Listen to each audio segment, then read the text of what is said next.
The emails are now coming in that Joe Biden is undeniably connected to potential corruption. In a lawsuit by the Louisiana Attorney General now, there are emails where Hunter Biden and his uncles are talking about deals, for example, in places like China, and referencing the involvement of Joe Biden. What more, there's now an email out there from Hunter Biden to one of his business partners with a 20-point plan. It's actually to a board member at Burisma, the energy company in Ukraine, with a 20-point plan on how to deal with the future. And it includes several references, not name, but come on, to our guy. Before our guy visits, before our guy takes his position, he can be connected to our guy. It's very clear our guy is the big guy, is Joe Biden. And it's undeniable to the extent that now it's being covered by mainstream media, CNN, that there's potential influence peddling and then therefore corruption in the background of Joe Biden. Now, this doesn't necessarily mean that Joe Biden is a Manchurian candidate, but it makes him perfectly ripe to be a Manchurian candidate. You know what I mean by Manchurian candidate, the famous book, famous movie about a controlled president by a hostile power.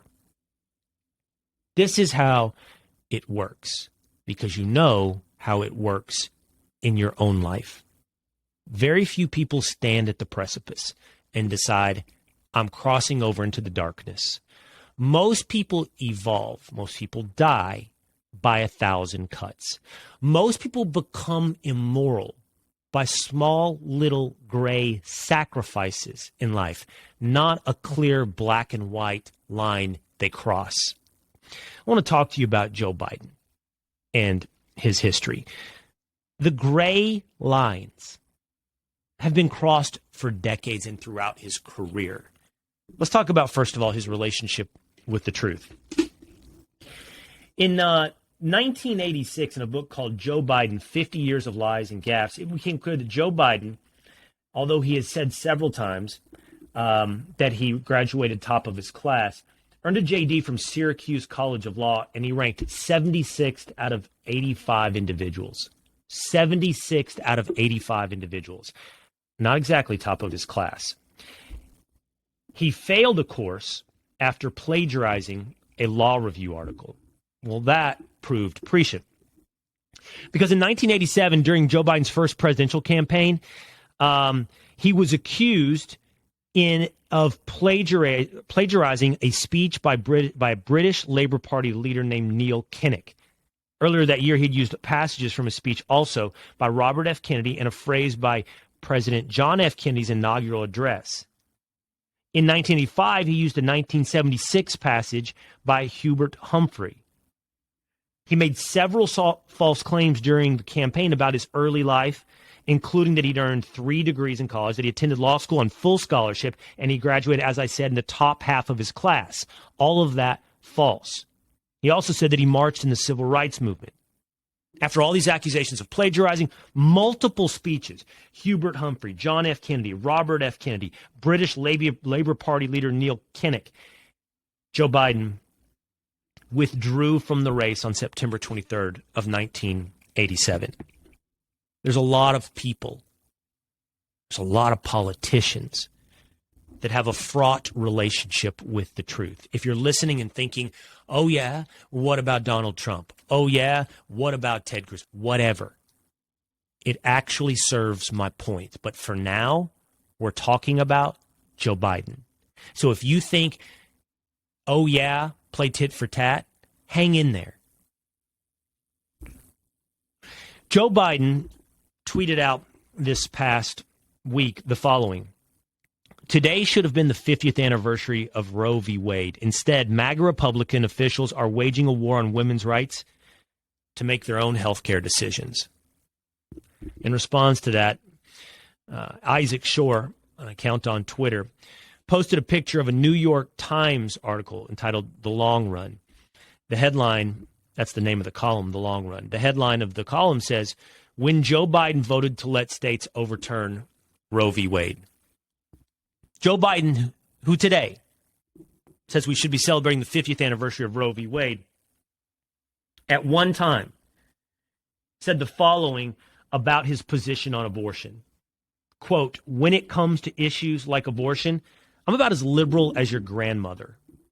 He was strongly against abortion in the 1970s and 80s as he was already serving in the United States Senate. Now, strongly in favor of abortion. Who is Joe Biden? How about his position on the border wall? Well, as recently as 2006, Joe Biden was in favor of a border wall. Quote, I voted for a fence. I voted, unlike most Democrats, and some of you won't like it, I voted for 700 miles of fence by voting for the Secure Fence Act. Today's president of the United States, and he's taking down border wall. Who is Joe Biden? How about on the death penalty? Joe Biden right now is against the death penalty, but it wasn't always the case. In 1995, he said, quote, I support the death penalty. The Biden crime bill is the only reason why, if McVeigh is convicted at Oklahoma, that he would be put to death. Who is Joe Biden? Now, look, I don't have a problem with people changing their minds. I actually encourage it. If you think you are wrong, be willing to revisit the premise. Be willing to revisit your thoughts. Even be willing to revisit who you are. Be an open mind. Donald Trump has changed his position on numerous things throughout his career. I've changed my positions in the past decade, and we've talked about them openly here. My attitude toward free trade, my attitude towards illegal immigration, many, many issues, my attitude toward populism in general.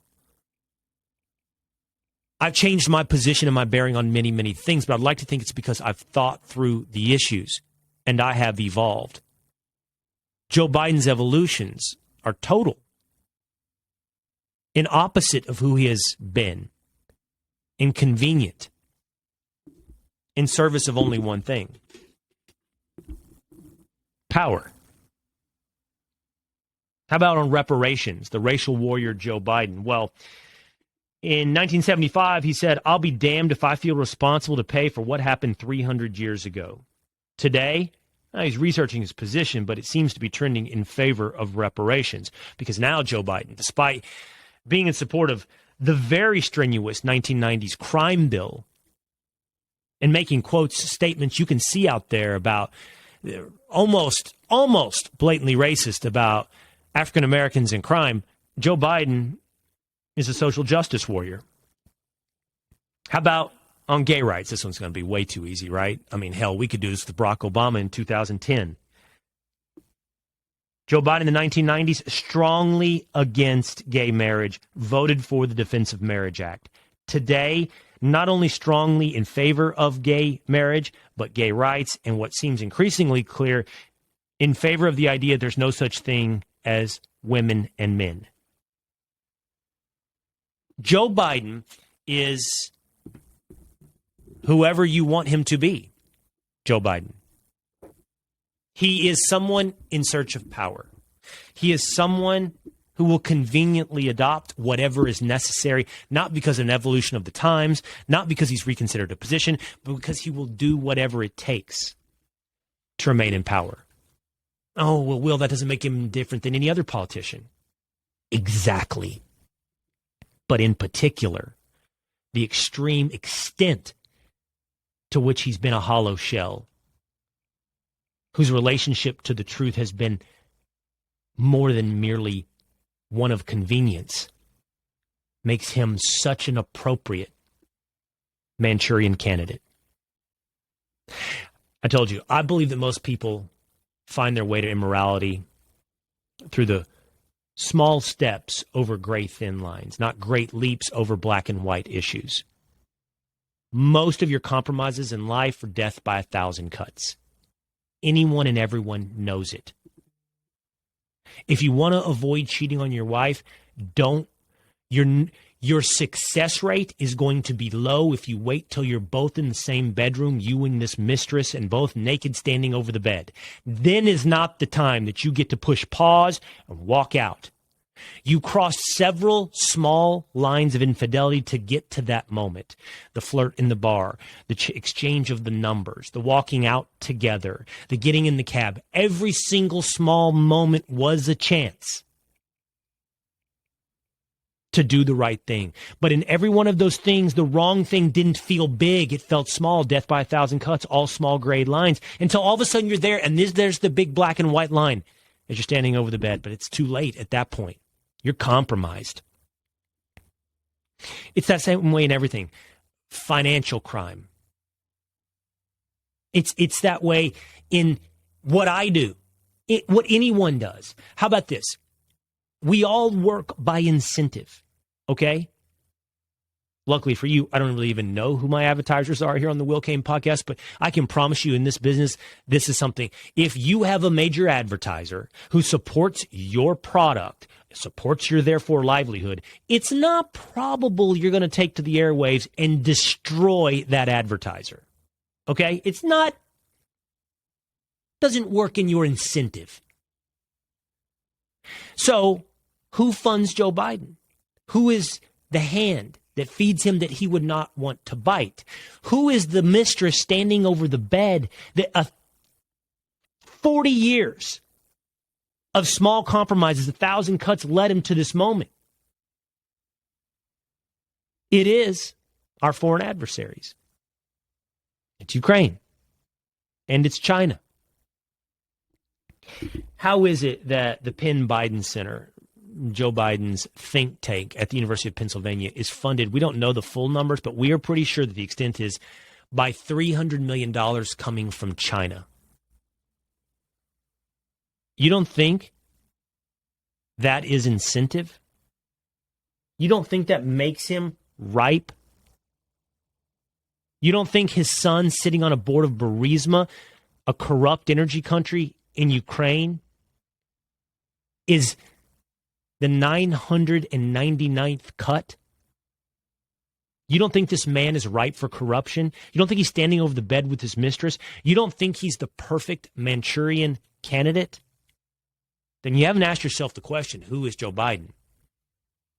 And you haven't taken a big, broad look at the answer that spans over 50 years in Washington, D.C. My biggest concern, and I'm very concerned, that the current president of the United States is there,